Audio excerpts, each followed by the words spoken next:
Get this in focus right here. Let's see, let's get this going. And start the video right after this motorcycle.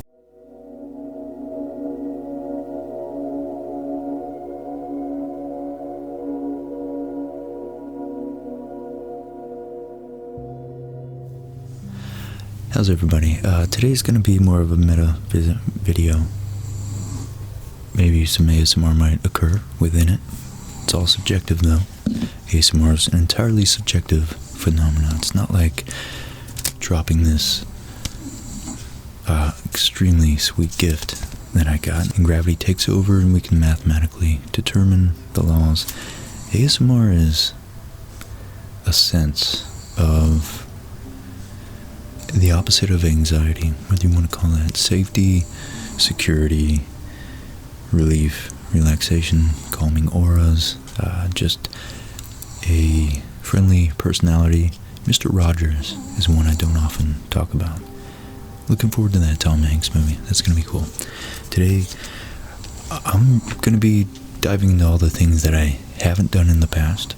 It's kind of an impromptu video like a lot of my stuff is. And a lot of the things in the pipeline to be done in the future. Brought my computer up. I got a lot going on. See if I can organize and keep a coherent train of thought as we ramble today. Essentially going to be all the topics about the channel I'm going to be doing sooner or later. First and foremost is one that I've been waiting over a year. Xander with a X, man. Xander, not Xander. I know you probably gave up a while ago on me. It was back like a year and a half ago. I was doing little video requests for like $10-20, and he was the last one I never actually got to yet. I don't want to say I'm not going to. It was about dystopia, utopia. I started writing an essay. I emailed it to him and I thought it was really cool. It was such a fascinating topic about what would have to be the environment to define a dystopia or hell, a living hell. And to me that was cool. It's a little heavy to start this video with, but it got me into religion and psychology and social and political theories and history.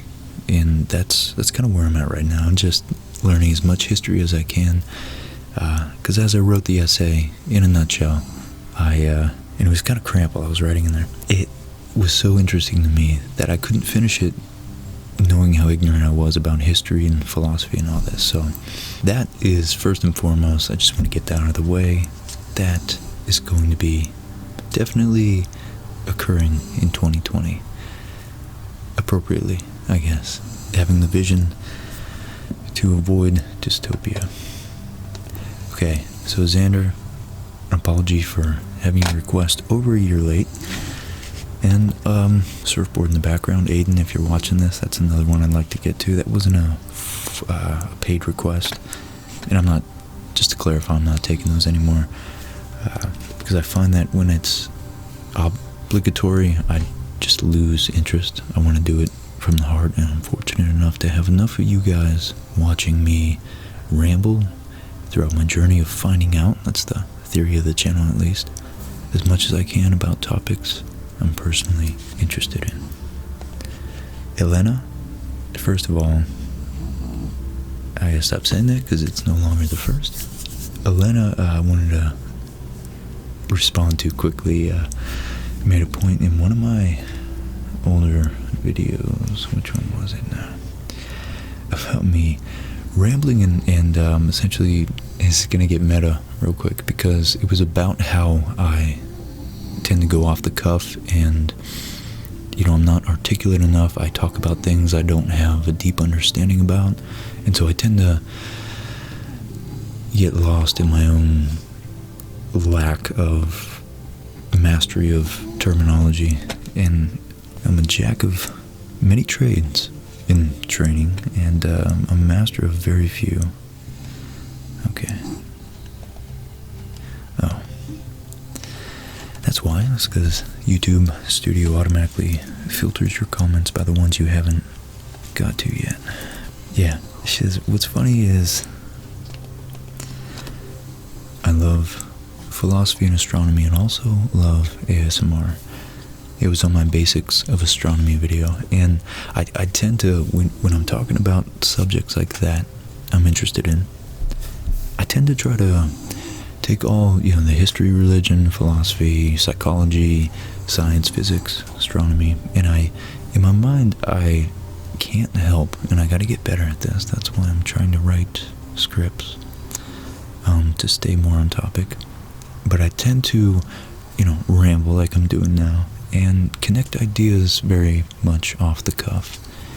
If I'm reading about something and an idea about its connection philosophically, I'll oftentimes take the risk of just throwing my opinion, my uncurated opinion out there. What's funny is I love philosophy, astronomy, and ASMR. I hate to be a nag, but I'm repeating it because it's prescient. I don't love negative criticism, but this was actually pretty polite. So I would hate to become a person that can't withstand criticism, because then I would stop growing as a person. So for me, it's like an ongoing challenge, because it stings to hear how much work, how much growth you have yet to do, have yet to achieve, especially when I try to sound like an intellectual. But she says your vocabulary is strangely soothing. It's like a backhanded compliment here. Strangely, soothingly annoying. I know it's annoying to say that, but it sounds like you read and dictionary. I'm assuming English isn't her first language, so no problem with that. You read a dictionary, then regurgitate all the words in a random sentence. I love you, though. I love you, though. Thanks. It just sounds like, quotations or parentheses, it just sounds like try-hard intelligence. I'm sorry, ignore this if you're offended. Yeah, I responded to you, but essentially, yeah, that's what I said. So, Elena, I appreciate the criticism, and I wanted to use you as an example. Ernie boy, as Ernie, what's up, buddy? As just encouragement for further criticism. Ernie, what you eating? He's eating the rest of his coconut husk, I think. But I also, he heard the treats. Ernie, what's this, buddy? What's this? Let's see if we can get him up here. And yeah, so anyways, I encourage criticism, and this is kind of going to be a vlog style video about the channel itself. So just heads up. Got Susan right there, little Penny, aka Susan, aka Thrice Baked Potato, Susan Krinklemeyer, so many other names, don't know where to begin. Betsy, Betty Poop, man,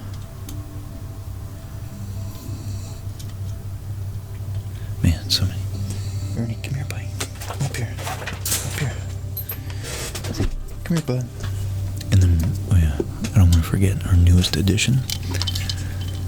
A little moral boost to me and Molly. We feel like we're doing something good, but really, she saved us. We saved Gracie. What's up, baby girl? Molly's cousin Amber has made a career out of rescuing animals in disaster zones. Ernie, what you chewing on, buddy? Come here. What do you got? Coconut husk.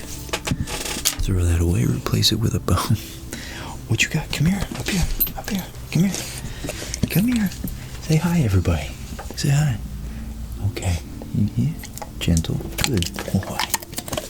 Good boy, buddy. And we can't leave out Gracie. Come on, Gracie. No, Ernie, you just had yours, buddy. A little bit shy. And her tail's about half the size of her body, so it hits everything. Come here, baby girl. Whoa. There we go. And that's Gracie. Say hey, Grace. Hey, look at this princess. Okay, so here we go. Impromptu puppy ASMR. Oh, I'll call it you. And I can't feed Penny anything except her meals because she throws up. Sorry, girl. Alright, so yeah, Amber saved Gracie from the Bahamas Hurricane Dorian. She was a junkyard pup, and she was kind enough to let me and Molly take her in. And Jesus, is Gracie the sweetest dog. Like, the easiest, sweetest, kindest, most affectionate, yet plays with Ernie. It's like, we lucked out with Gracie. So, named after Harbor Grace in Newfoundland, where my mom's distant family is from. Windows wants to update. I hope they don't update right in the middle of this. That would not be cool. Start to install these updates. New updates are ready for your device. Leave it on plugged in. We'll try. Let's snooze. Okay. So, okay. Man, I'm gonna have to edit this down unless you guys enjoy the ramble. But enjoy criticism. I have videos on the way. I wanted to get out of the way, show you guys. This, let me cover that up. I covered it up with sticky notes, but you can still see through. Thanks, JT. Jade, just dropped me my first standalone envelope. Usually, you know, I'll get notes if there's a book or a gift or something in the P.O. box. But, Jade, I really, I was overwhelmed with gratitude for this. She sent me, iTunes gift cards. Hey, puppy dogs, what you doing? What are you doing? Hey, Penny, you better police them. They're having too much fun, Penny. You better police them. Oh yeah, hold on. Let me go. I'm gonna go put them outside real quick. Alright, you guys ready to go outside again? Come on, Grace. Come on, Grace, let's go. Come on.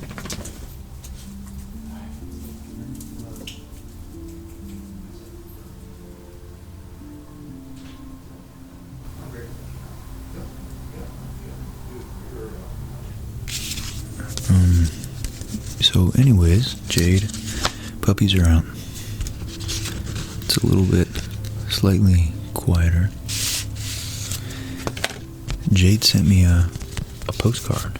Here, let's zoom in on this.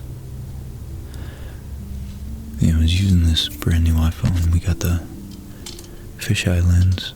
It's just really very cool for seeing how ridiculous my hair looks. Seeing capturing just capturing, you know, a bigger field of view. It actually resembles, I think I already said this, the human-like vision. It's cool. It seems more realistic for if I did more traditional ASMR where I was role-playing, looking at the camera. This is regular, and then the fisheye is like, you could kind of see it looks more like point of view, voyeur. But this, well, two times that. Yeah. So this is a really cool postcard from JT, all the way in California, all the way across the country. It's a picture of tofu pudding and Dao Fu Fa.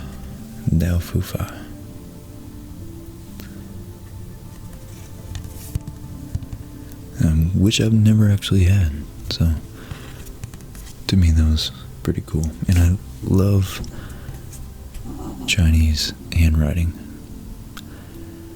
or the letters, pictograms. I don't know what they really are called, but it looks so much more elegant than the, Western text.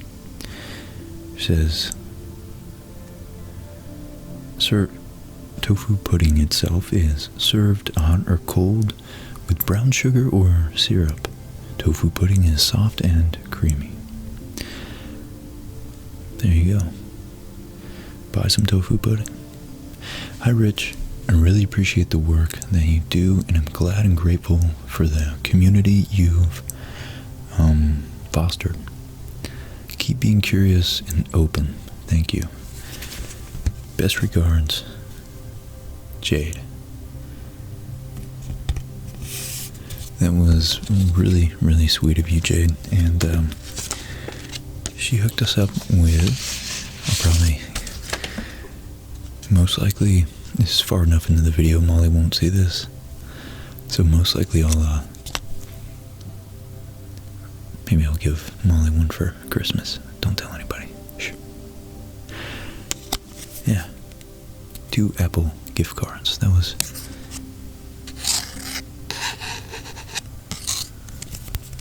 incredibly sweet of you, Jade. I really, sincerely appreciate that. That's just so kind. None of you guys have to, give me gifts. It's just such a gesture of kindness. So I take it seriously, and I really appreciate it. And just got an Apple, so I'm definitely gonna buy some cool shit with this. Really, I just want to make this video so I could show you that, because I thought that was really sweet of Jade.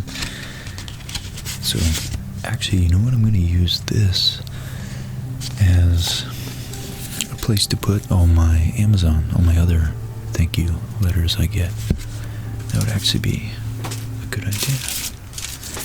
From Trevor, from John L. I recently got this one. These I already showed you guys in my book unboxing video. Yeah, for the remainder of the video, see if you guys want to click away. Really, I just wanted to give you guys a run through of where I envision, not only episodes, but where I envision the channel as a whole going. And, Trevor, John, and yeah, it's going to be a little bit of a ramble, I guess. But in Beach Ball Mania, that's right. Thanks. So, all of these.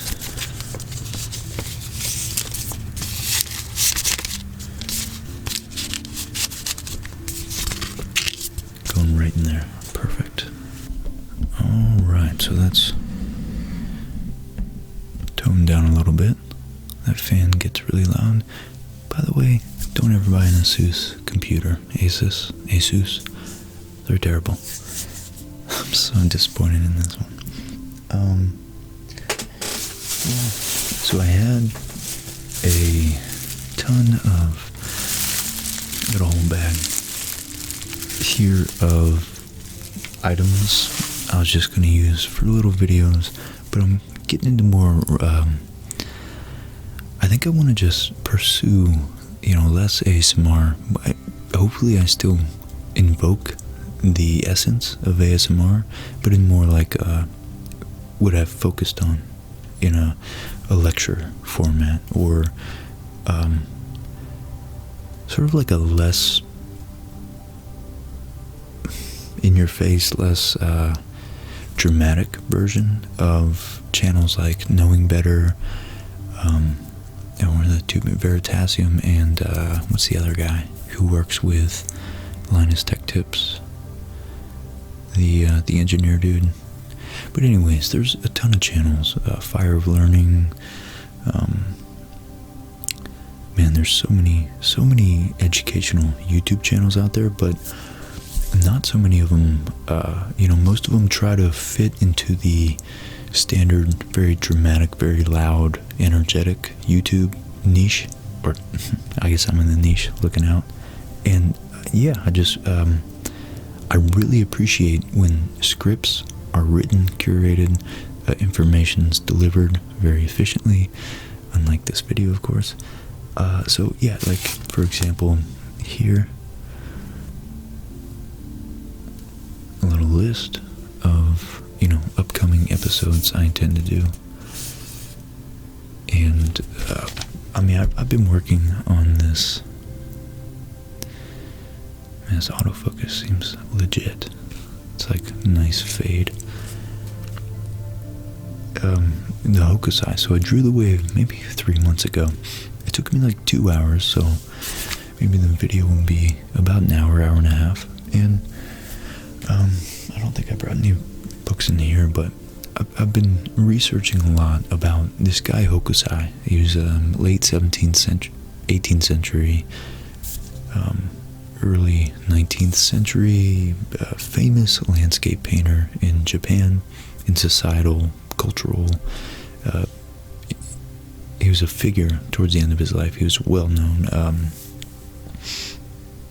Anyways, obviously I don't want to make this video about that, but I guess the point is that the more I looked into it, the more interesting this guy's life was. And then I tried to put his life in the context of Japan and its culture, particularly in that time as a whole. And then, of course, I try to put Japan, my brain just wants to make connections, you know, into a global historical setting and see what part they're playing on the global stage at that point. And then the history of Japan itself just got really fascinating. I mean, I drive a Toyota. Many very quality products come out of Japan, and that's just, you know, just one of many facets of their culture that makes them remarkable. They have a unique, yet I think Dan Carlin, he's another one I aspire to, you know, to model. He summed it up best from what I read about Japan, is that they're very good at adapting and assimilating the best characteristics and qualities and culture and knowledge and everything from other cultures, and in a way that makes them appear to be simply copiers, and, you know, nothing original comes out of Japan. But in a way, it's a huge compliment to say that they're just like everybody else, except that they're more so. So, you know, with the bad side, when they do get militaristically bent and determined and tunnel visioned, they take it to the extreme, almost more so than any other nation has gone before, in a very, you know, very sad and very tragic sense. But on the flip side of that coin, they're capable of the most, their culture has produced the most beautiful art, the most elegant poetry. Their culture in general is the embodiment of simplicity and elegance. You know, a lot of their dress and mannerisms and, you know, foods and their social cohesion. You know, it's not like this North Korean dystopia of obeyance, but it is a very patriarchal, communal, familial. I think the word is, what's the word? It means like family, filial, I guess that's the word, where, you know, they're united in reverence for their emperor, who is, in a very literal sense, much less so now that, you know, since World War II and the West intervened institutionally over there, the cohesive nature of the people was fostered by the sense that their emperor was actually of divine lineage. So their emperor was the heavenly sovereign, I think it translated to. But anyways, it goes into so much rich depth that I wanted to do it justice, because I find that, I want to be personally knowledgeable about it. I want to have a passion. I don't want to just be, you know, reading from a script. And so I do want to write a script ahead of time, so I stay on track and keep it interesting and can really systematize my thoughts. But at the same time, I also want to be knowledgeable and speak from, you know, here, not here. if you write a script, you don't have to speak from here. And is that what that guy's supposed to sound like? Oh yeah, meme analysis. That's another YouTube channel, very small, but very...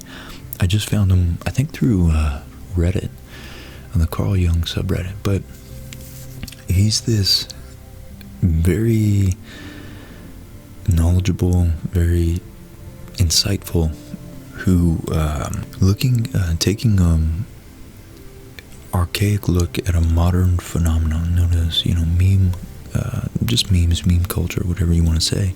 He looks at the most trending underground memes, at least underground to someone like me who's not really in touch with the zeitgeist of the internet culture as much as, especially given my current career choice, as I should be.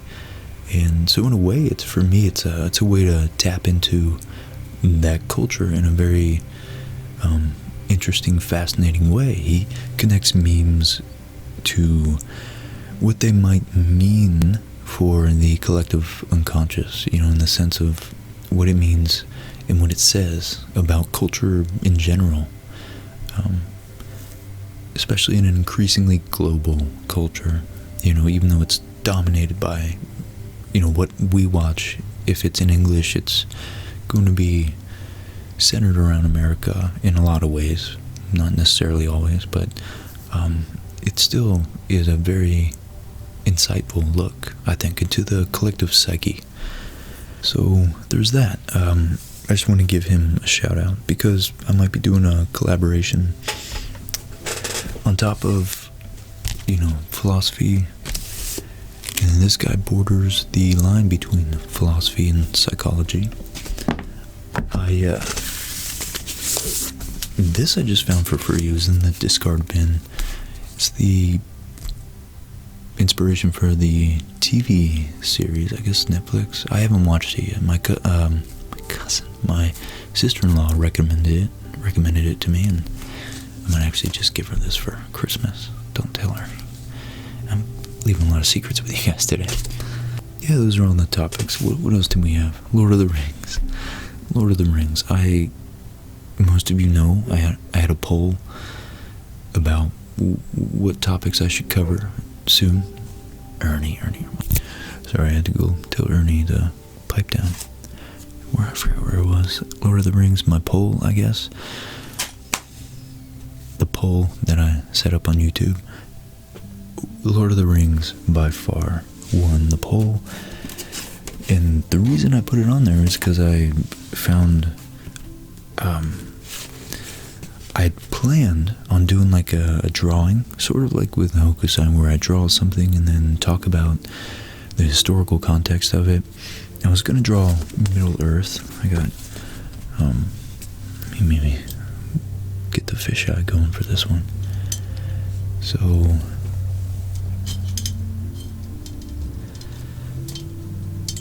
there we go. Yeah, I have the first two. I don't know why I never bought the third, Return of the Kings, but I think this is the British version right here. And then the Silmarillion and the Unfinished Tales, which, interestingly, ironically, maybe, I never finished reading. I read The Hobbit, I think as part of the AR program in school. If any of you guys remember what that is, where you read a book and take a little test on it, and like a multiple choice online test, and then you get points, and then they incentivize you with maybe prizes or something if you have enough points at the end of the year. And then that got me into The Hobbit and Lord of the Rings. I started reading early in high school, and I'd actually be out hunting with my dad in the Everglades, and unsuccessfely, mind you. Not surprisingly enough, I was in the tree stand just reading instead of looking for deer, but I've pretty much read most of these out there, and it was cool to be able to, it definitely made it easy to let my imagination take reign out there, because I was out in the middle of nowhere, miles away from civilization, reading about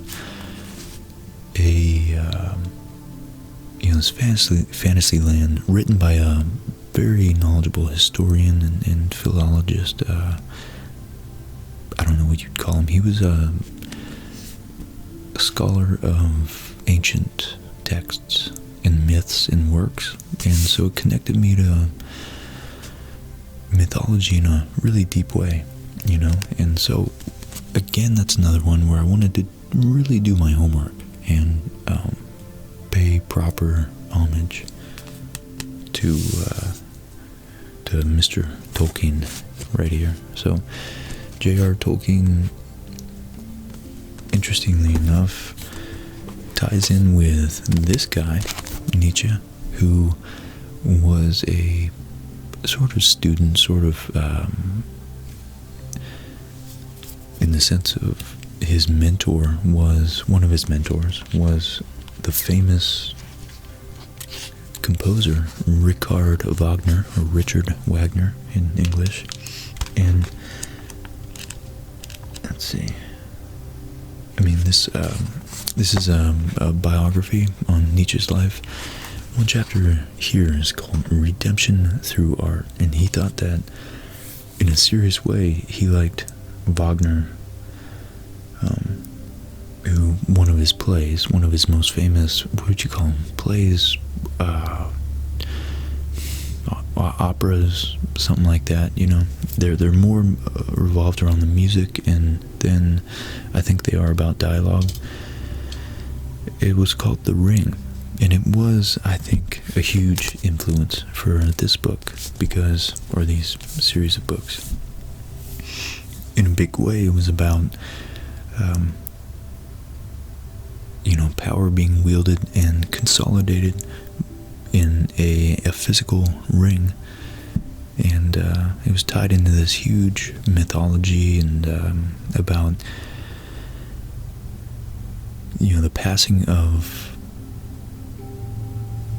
dominion over the earthly realm from gods through this ring onto men, and how we have to carry the flag and redeem ourselves through I can't riff again, I don't want to sound too pretentious. When I was reading it, I instantly made the connection, though. There's a huge overlap, I can definitely tell, and I'd like to include that at some point. The more I read mythology and science, or psychology, philosophy and religion, the more I see that there's so much more to existence than what science has yet unveiled. I mean, what we've precisely attacked and been able to unveil and really understand in a mathematically precise way about the world, the universe, existence, has been very inanimate objects. As soon as we turn our microscope onto the human brain, and all living life for that matter, science starts to really struggle, because we're macroscopic organisms made up of successively smaller subunits and subsystems that themselves are made of atoms, and at the bottom of it, from what we can tell, and we're not there yet, we got string theory and all this, these other types of theories to explain the essentially probabilistic nature of the universe, and the subatomic particles, what the material, the essence of what, the substance of what makes subatomic particles, from quarks and all the other, what is it, like over 100 subatomic particles now or something, or at least like 60 or something. These two might be the most profound thinkers I've ever come across. So, and if I put this in podcast form, it's Carl Jung, his Red Book, And the next one is Einstein. He co-wrote a book with a guy who, interestingly enough, he was, in a way, writing it to help this guy be able to establish a career as a refugee scientist during the Nazi era of Germany, so in the U.S. By collaborating with Einstein on this popularizing of science and physics in particular. The book is called The Evolution of Physics, From Early Concepts to Relativity and Quanta. Leopold Infeld was able to establish a legitimate reason to stay over here and avoid the persecution he otherwise would have felt in Central Europe of those times. So, these two people, this guy's Einstein's attacking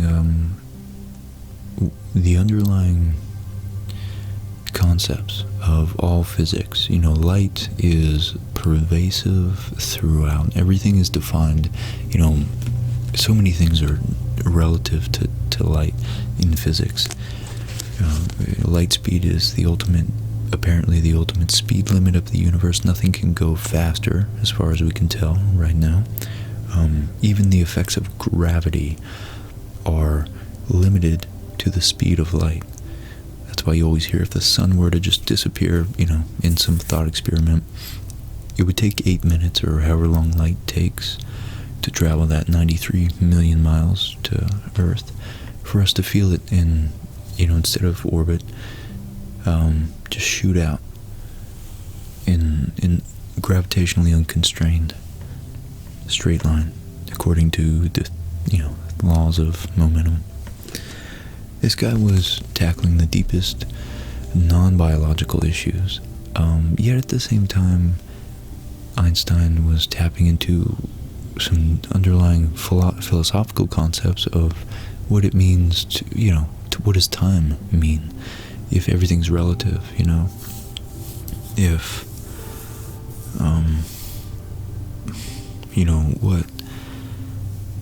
if it takes time, even at light speed, to get to distant corners of the universe, what does it mean for things to happen simultaneously, billions of light years apart? And if you're traveling, his concept is most insightful concept about the nature of light would be that if we were to travel at or close to the speed of light, time would pass time for others not going as fast as us would pass so quickly that a quick loop to the nearest star system and back or something like that, would make hundreds or thousands of years have passed. Or at least, maybe if it's just the nearest star, that's relatively close. Maybe it'd be like something like 100 years would pass, or 50 years or something. But it's interesting to think about what repercussions that actually has for existence. None of us feel that because we're all moving at the same speed, relatively, As far as light speed is concerned, a Learjet and someone on a bike is pretty much in the same magnitude of speed. So, we don't experience any relativistic effects in daily life.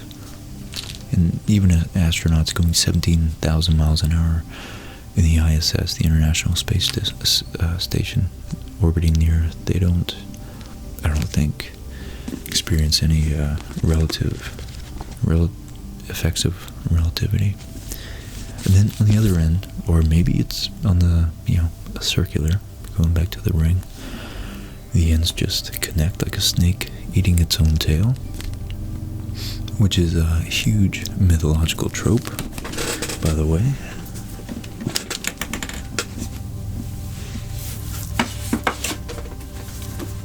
We have all the areas of thought around, around Freud, who was a mentor for a certain amount of years to Carl Jung, and then Jung was a mentor to this guy, Erich Neumann, who wrote a book, who Jung wrote a foreword for, saying that this is the book that he would have liked to have written, wishes he wrote. So, and this is the origins of, in the history of human consciousness. And this Ouroboros, I guess it's called, is the snake eating its own tail. Anyways, I don't know, I'm fascinated, there's so much I don't know, so I've been rambling for a while.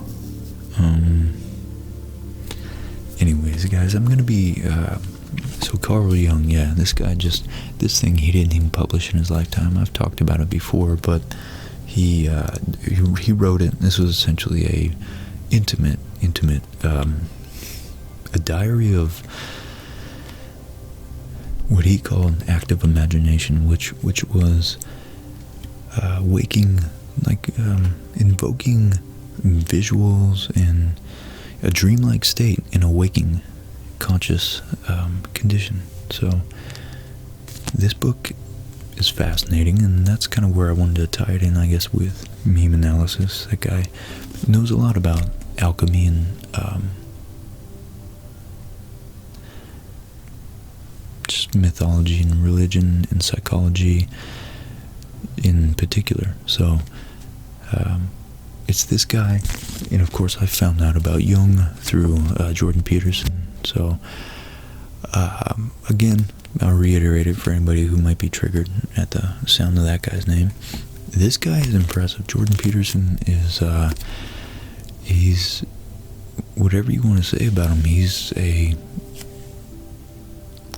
impactful intellectual, and he only wrote one book before his recent 12 Rules for Life, because it was a synthesis of other ideas, many of which came from Carl Jung.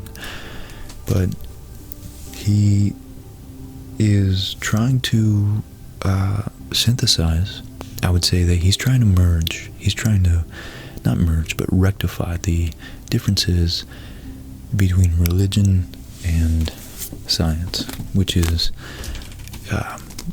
essentially what these two figures, these towering figures of the intellectual academic world symbolize. And yeah, there's just so much about consciousness and human experience that we have so little knowledge about. I think there's a lot of room yet for further exploration, which I'm trying to segue all my books here. And, which is why I'm interested in this guy. It's Terence McKenna. He passed away in the late 90s of cancer, unfortunately, but I don't think this book in particular is I started reading it, it's more about, I don't know, it seems a little too popularized, but maybe I need to give it a little more of a try. But this guy was a serious advocate of non-recreational drug use. He was serious about, he just took the consequences and the repercussions of drug use, specifically psychedelics, seriously, as a means to explore the inner world, the very thing, the software, the hardware, that is a medium between the outside world, or I guess for you guys, the outside world and what's inside. So, one of the things he brought up is, and he's a great synthesizer of other works as well, and he was also influenced by Jung, which I didn't realize for a long time. He might be wrong about a lot of things, but one of the things he talks about frequently is that your or Brett Weinstein and Sam Harris also talked about this recently on Brett Weinstein's podcast, Dark Horse, that a conversation between two people is interesting in that I'm uttering syllables, I'm thinking a thought, a thought I might want to say, sending signals to my vocal cords, which are, okay, let me get this right.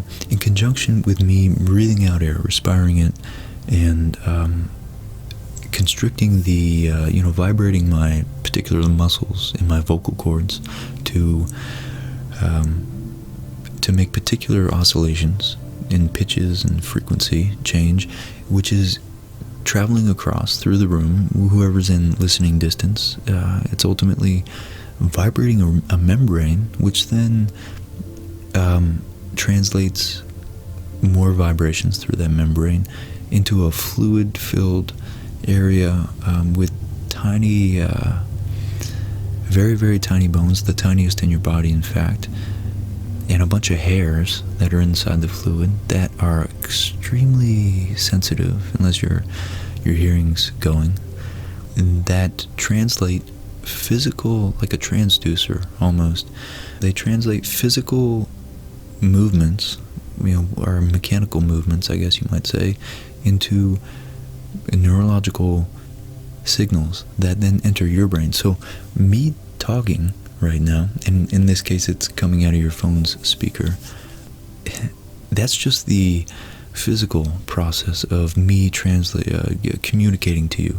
Once your ears receive it, and your, cochlea bones and your, I forget what the fluvia or whatever those hairs are inside your eardrum that pick up the signals, the frequencies I'm spitting out at you through your speaker. Once those get translated into your brain's signals, your brain then is the mechanism, it's the system that has to reconstruct, through imagery and, emotions and feelings and other means of comprehending the world and thinking, and into what you think I'm thinking. So if I say the word horse, we roughly have the same animal, the same object in mind. When I say it to you, you listen to it, you hear it, it comes out of my mouth, you hear it. Your brain then translates the auditory stimuli into some sort of image, and maybe experiences if you've ridden a horse or been around them as well. If I say something that you've never heard of before, we're going to have clearly incompatible images or conceptions held in our brains. But so anyways, that's all to say that it's not a direct hardwired connection. It's always translated, and it's an amazing phenomenon that not only is it rare that two people are going to have exactly the same idea in their head, even when they're talking extensively, even technically about a subject, but each individual mind has to perceive the world, like in a way we're trapped in our bodies. We only understand the outside world, things that aren't a part of us, to the extent that the world, like where does my finger stop and the air molecules begin at the atomic level, really, so in a big way. That's this guy getting into symbiosis and the unity of everything and all that, but without being too radical. It's fascinating for me to try to synthesize the concepts of religion and mythology and psychology and philosophy and science and harder sciences like physics and chemistry and biology, biology to a certain extent, because we really, if we're being honest with ourselves, what fascinates me and what motivates me to want to plan to make videos in the future about these things is the continual pursuit of truth, of what actually is the case in reality, As the famous Brad Knoll of Sublime said, reality always gets the last word.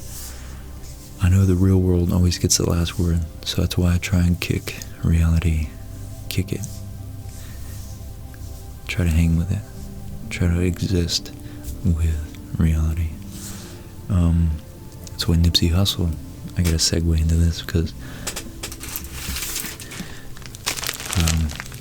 just purchased a Marathon, his clothing brand t-shirt, in which I want to do a video on him because he was such an interesting figure culturally in hip-hop, and then also philanthropically around his community. You know, he donated tons of money and invested a lot into assets and resources for the local community, especially directed at children to help them out. So yeah, these are all things that fascinate me, and just the fact that we perceive the world through a persistent filter. You know, we are the filter in a lot of ways that we perceive the world through. So we don't have a direct hardwired connection into reality in a certain sense. In some sense we kind of do, because we are literally stardust. You know, we're the gold and iron in our blood. I don't know if we have gold in our blood, but the iron for sure was forged, was created out of the fusion of atoms in the center and the cores of stars that eventually exploded and expelled their material far enough away to be collected into a part of our proto-solar system and eventually coalesced into the stuff, the matter that became Earth, out of which we formed. So, there's so much about our own, the thing that is the medium, the brain, that's the medium between what is out there and, whatever you might call the nature of our psychology, of our actual minds inside, internally. So, in a big way, we have so much to learn, and I think these guys, Jung, Peterson, Erich Neumann, Einstein, Terence McKenna had a lot to say about it. All the great, philosophers. The history. I guess the last thing I want to approach is the history of surfing. I want to get into that, Aiden. And I want to continue my planet drawing videos. I'd like to eventually, I've done the sun and Mercury, and I'd like to do Venus, Mars, Earth, make it one long video. That'd be cool. But history is the last big thing, I guess, to use. It's an empirical test, or not empirical, but what you can learn through history. And this is a book about famous documents. Let's maybe I can zoom back in now.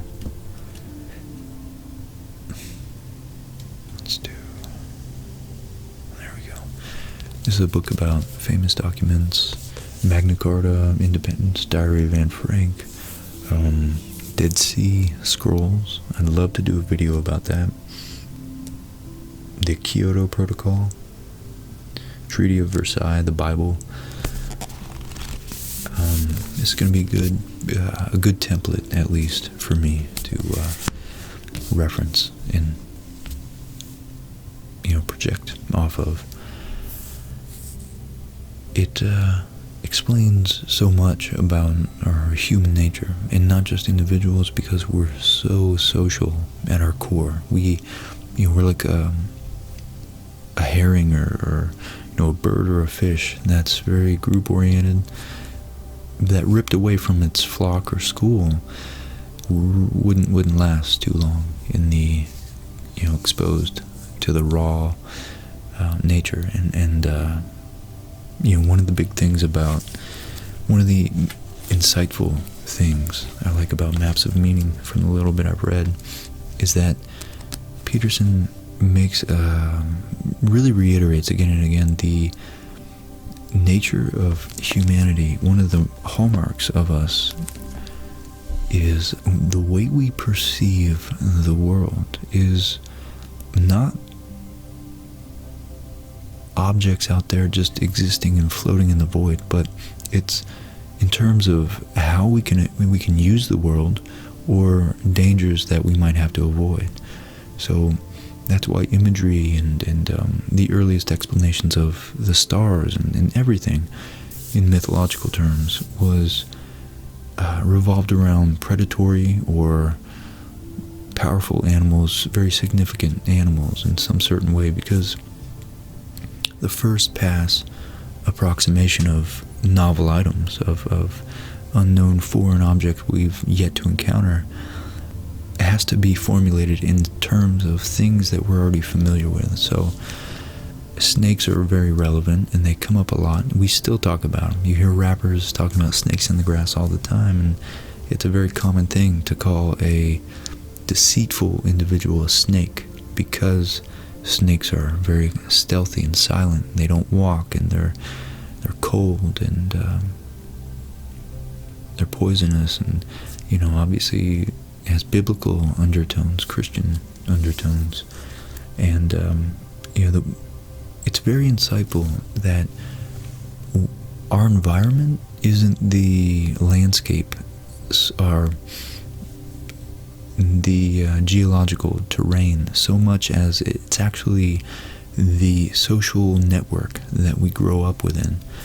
And evolutionarily, what we're adapted to is the group, the social group, more so than the actual, or if not more so, in a relatively significant degree to the actual landscape. So, we're evolved to be very social and to desire to give and receive social interactions with a group, because we're dependent on them, but yet we're also integral to the health of the group. And so our biology is as much adapted to social relations, because people don't do very well when they're cut off socially. That's why one of the harshest punishments in a civil society is extreme isolation. So as much as we're adapted to the geological and chemical environment, like we breathe oxygen, and we're apes are good at climbing trees and stuff like that, we're also, and this is what fascinates me at least, equally or comparatively adapted to exist harmoniously or coexist with other human beings, as are many other animals, social animals. And it just says a lot about our nature, and that's the ongoing process I enjoy finding out about. So that's to me, that's where I want to take the channel. All those avenues.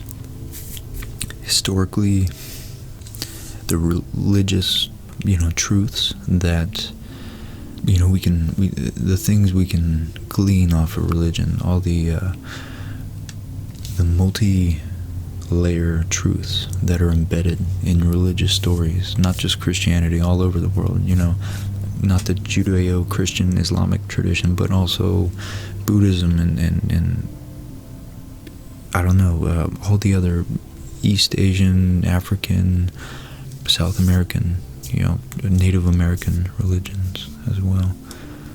And there's so much, yet to learn about us.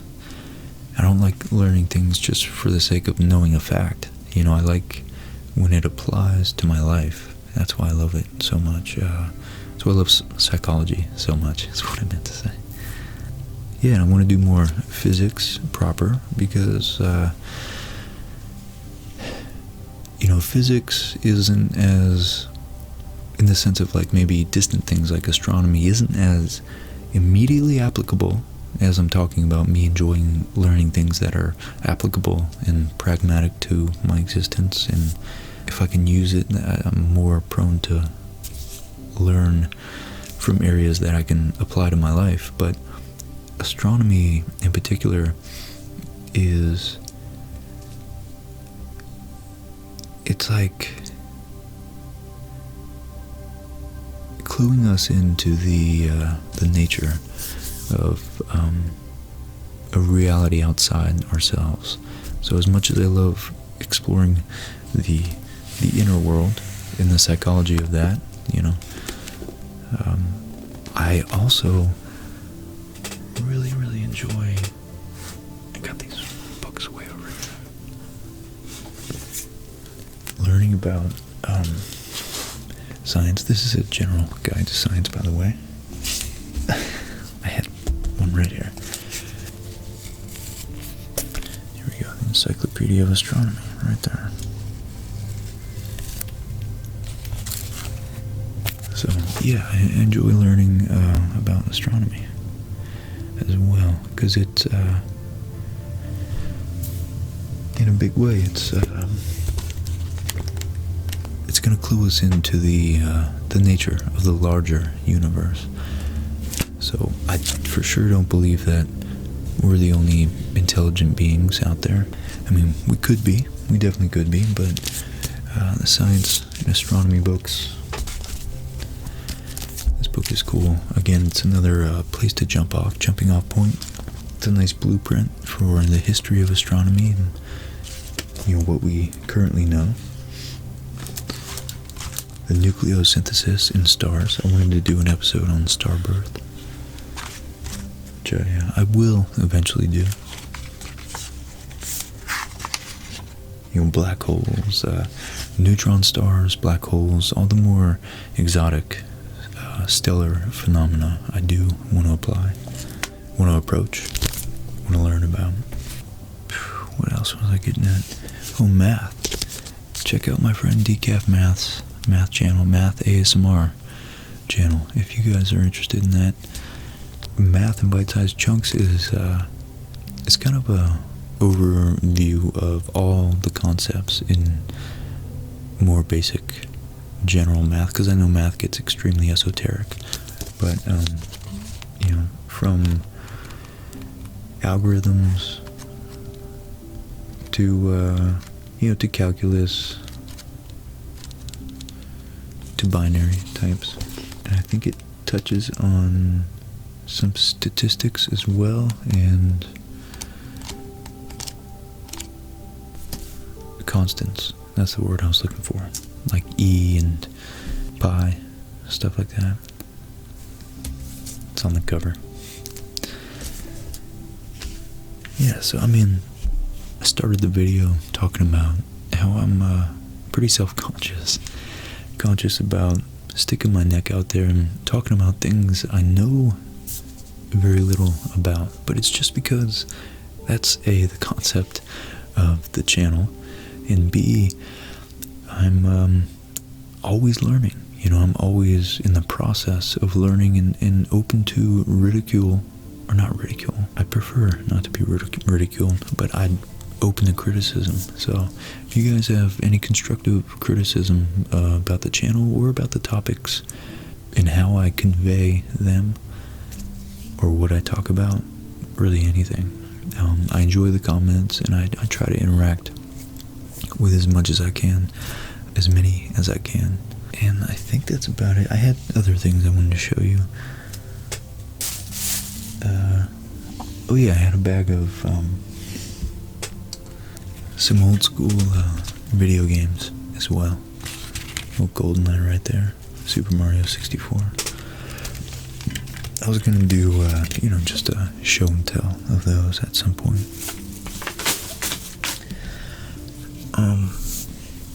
I just wanted to, use this opportunity as a kind of filler, because I'm still working on my Hokusai episode, and hopefully I will get around to putting at least one Christmas episode out. It's the 19th right now, so I'm cutting it close. But I just wanted to update you guys, and hopefully this could be more of a vlog. I guess, I don't know, do you have to be moving around a lot for it to be a vlog? If not, it's a ramble. We'll call it that. and just show you guys all the books and ideas floating around my head, and let you guys know that I'm not too aimless, but my interests are wide, my knowledge thin, and my goals are distant. So things are taking a little longer than I realized at first. Approximation. But trying to think of what else. Yeah, war being a part of history. When I got this the other day, I think this was this was free. Discarded. Someone threw this book away. The biography, Walter Isaacson, he's a very well-known writer. Did Steve Jobs, Ben Franklin, Einstein. Yeah, he did one on Einstein. Oh, it's right there on the cover. All you gotta do is read, Rich. Yeah, I'm looking forward to this. It's actually a really cool find. So, before I make this too awkward of an exit, I'll just show my way out and just iterate to you guys again that the comments are the best way to, convey your interest or dislike for the video. So I know likes, I do pay attention to them.